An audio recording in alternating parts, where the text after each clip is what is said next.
Assalamu alaikum. Hi and hello everyone. Welcome back to Gul's Diary. Today's recipe is Cashew Pulao. It's a very delicious as well as quick and easy recipe.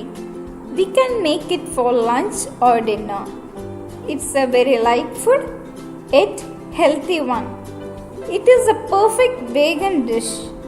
It can go well with both veg and non-veg side dishes. Here we enjoyed it with butter chicken. Easy and simple recipe. Do try this and feel the real taste.